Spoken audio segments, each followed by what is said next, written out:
is it's a really good car. It's got the limited slip, the 6-speed, the great motor, and then it's got all the technological things that you wouldn't expect in a Civic, like the touchscreen navigation and the great stereo system and the great seats. And these are things that I'm used to in my Acuras, in my NSX or my TL, but not in the Civic.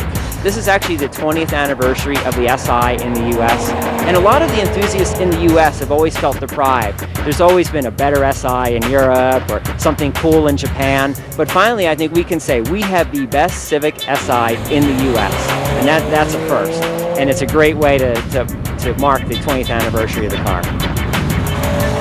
In terms of the ergonomics, everything is quite good. The key part of that is it's got a telescoping and a tilt steering wheel. Almost anybody can get comfortable. Steering wheel is good sized. I'm not crazy about this, the 3-spoke. It looks to me like one of those speaker phones that you have in the middle of the conference table. Other than that though, you know, the reach of the shifter is nice kind of Formula car style shift knob, short throws. The instrument clusters, all you've got right in front of you through the steering wheel is the tach, which in any race car, or any enthusiast, that's all you're really looking at. Now, obviously you need more information than that on the street. The speedometer is just above the steering wheel rim in a real narrow thing. Takes some getting used to because these are at different focal lengths. You got the tach here and you got those gauges, fuel gauge and speedometer a little bit further away, but excellent visibility. You know, this steeply sloping windshield. The 8 pillars aren't that thin, but excellent visibility. The seats themselves, very nice visibility and a nice combination of materials. They've got the Alcantara on the center rest, the bolsters, side bolsters, and the center section is this kind of imprinted cloth, which is really rich looking for, and I'm sure quite inexpensive. Overall, very well done.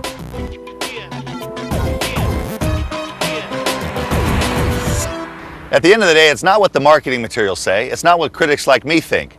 The market determines whether this car is a success or a failure. But if people are looking for a car that's fun to drive, with a power plant that's high revving, super high output for small displacement, lots of high-tech goodies, I'd be very surprised if that market does not give this car straight A's. So you want to make your new Civic Si? Back to the new Honda Civic Si, a legend returns. When you come to a place like the SEMA show here in Las Vegas, it's a given that even the best cars will be tinkered with. Here to take a look at what the tuners are already doing to the new Si is Speed's very own Steve Bignante. Steve, welcome to the show. Thanks. You're right. You're exactly right, Tommy. You know, when it comes to tuning, the point is to maximize and individualize the car, and that's what these guys are doing with these cars. But this time around, they're doing it with Honda's blessing. It always has been a little bit of a thorny subject of how do we deal with the aftermarket, you know. We're essentially competing with them on several levels, but it looks like we finally have management agreement that, hey, it's better to embrace this. This is part of our history, this is part of Honda's heritage, fun to drive, racing, and we can really be partners, and together we can do some great things. It wasn't that long ago that the typical vehicle that was being modified was second or third hand, older vehicles.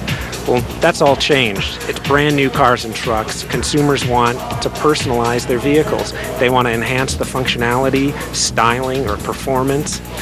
And so it's more and more important for us to collaborate with OEMs like Honda. We brought selected tuners in very, very early in the process, 6 months before anybody had ever seen or driven the car. To give them an opportunity to measure, to drive, not only to get feedback from them, but also give them a little bit of a leg up in terms of looking at what the new package was on the car and how they might address in the right way the aftermarket for those vehicles, and it really paid off. I gotta say, this one is my favorite. The guys at AEM and DC Sports have turned out a true race car. This has been gutted to make it as light as possible. It has carbon fiber hood and trunk lid, and a 400 horsepower turbocharged motor. This car is built to compete in time attack competitions, and it's going to be a serious threat. We started with basically a stock motor, which is a 200 horsepower motor from the factory. Took it apart, sleeved it, put pistons in it, put it back together, you know, some valve train components, some cam components, stuff like that.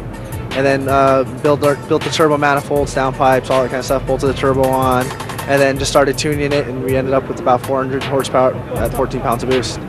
The guys at Drag Cartel Industries have taken a different approach. Rather than going nuts under the hood, sure, they added cold air and a header, but they've spent most of their time and effort on the interior and the exterior of their car. It's got the desert camouflage paint scheme, but most importantly, inside the car and inside of the trunk is this crazy Maddox denim upholstery. It really reminds me of those old AMC Gremlins from the 70s with the Levi's package, but I like this, it's cool.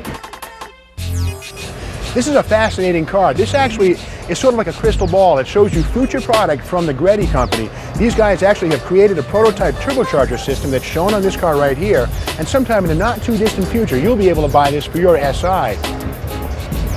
The car features Tane suspension parts that are fully able to keep up with the car's performance, and I like the idea how this car has the Greddy logo on it. On this side, it's backwards. The car goes so fast it can't even keep up with itself.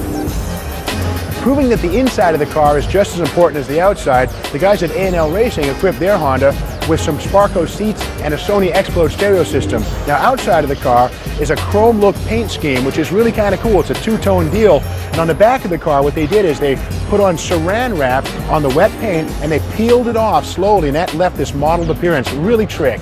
But under the hood, it's got a turbocharger, so this thing has the go to match its show. The DVR Concept SIR emulates a car that was never available here in the United States, the Civic Si-R, which was a Japan-only vehicle. But the builder of this car has sort of emulated the look of the 60s Formula One vehicles by paying tribute to the legacy with the white and red paint scheme. It's very tasteful. Everyone knows that Honda has great racing heritage, but they don't really know where it's from. They don't know about Mr. Honda developing his first F1 cars in the 60s and actually winning within the second year. So I looked at the car and thought, hey, wouldn't it be great to come up with a really clean concept that took inspiration from Mr. Honda's first F1 cars. So if you look on the outside of this car, it looks like just a white car with a red stripe, but deep down there's actually a lot more significance and meaning to it. Now under the hood, the stock engine has been upgraded with a supercharger, which takes the horsepower from 197 to almost 300 horsepower at the flywheel. This thing will fry these front tires. For me, as a car customizer and tuner, you couldn't ask for a better relationship. I think everyone here had a really, really good experience from the tuner day and having parts delivered to us. I mean, the car's not even launched and we have all these fully tuned cars. That's unheard of.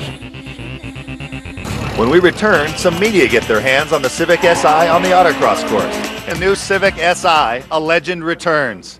If you had any question as to whether Honda was serious about making a splash with the new Civic Si, look no further than this $1 million motor coach hospitality area that you're used to seeing at the IRL races. Well, it's parked in a parking lot just outside the convention center. Well, these people aren't having lunch in a parking lot for no reason. There's an autocross course set up here by Yokohama so people can get an impression of what it's like to drive the Civic Si, albeit in kind of a small quarters. Let's see if we can find a journalist that we can grab, throw in one of these SIs and get some impressions. I saw this guy earlier. I saw the shirt here. The shirt kind of says it all. It says the Temple of VTEC, and you are Sean Church. Oh, cute. Church, I get it. You're clever. You guys are clever. But this is kind of the mecca of for information. Anybody that's into Hondas and Acuras, they come to your site. You guys get the stuff early, sometimes too early for Honda's taste. What do you think about the new SI? We love the car. I mean, it's got everything we asked for. You know, everything that we didn't get in the last SI, this one's got it. The limited slip differential, the high revving 2-liter motor, 6-speed tranny, it's got it all. We're really excited about the car. So maybe it's just as enthusiasts that come to your site and check stuff out. Maybe it's the folks at the mothership. I think so, yeah. We've heard they might stop by every now and then and see what people are saying about the cars. Now, I know you've driven the car, but not on this course. We want to get you in a car right away, get your impressions. Sounds good.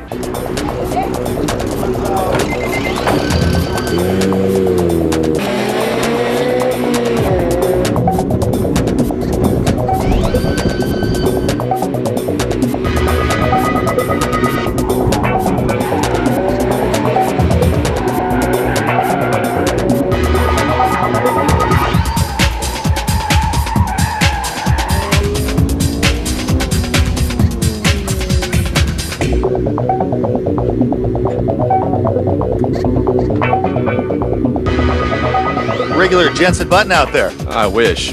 Great car, though, I'll tell you what. Lots of front-end grip for a front-wheel drive car. Limited slip, pulls out of the corners, really nice.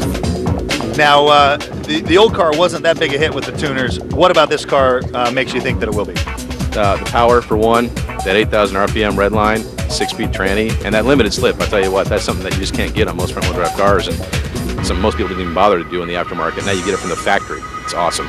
And what about that exhaust note? I mean, I know people work long and hard aftermarket, but it sounds pretty good stock. Yeah, I like it. You know, I've heard quite a few aftermarket ones already, and they don't sound as good as the stock one. Uh-oh, that's trouble but they'll figure it out, won't they? I'll have to work on it a little bit, yeah. Honda raised the bar with this one. Well, there you have it, the Temple of VTEC, which can't necessarily make or break a car, but it goes a long ways towards tipping people in the direction. I can't think of a more fanatical following other than maybe Apple Computer. The online guys really determine long before a product hits the market how it's going to be received.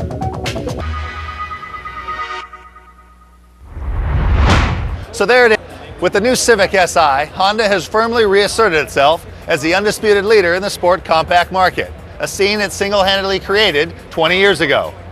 The new Civic Si's arrive at dealers next month and are expected to sell as fast as they are built. An Si with the heart and soul of the original is back. For Speed Channel, I'm Tommy Kendall.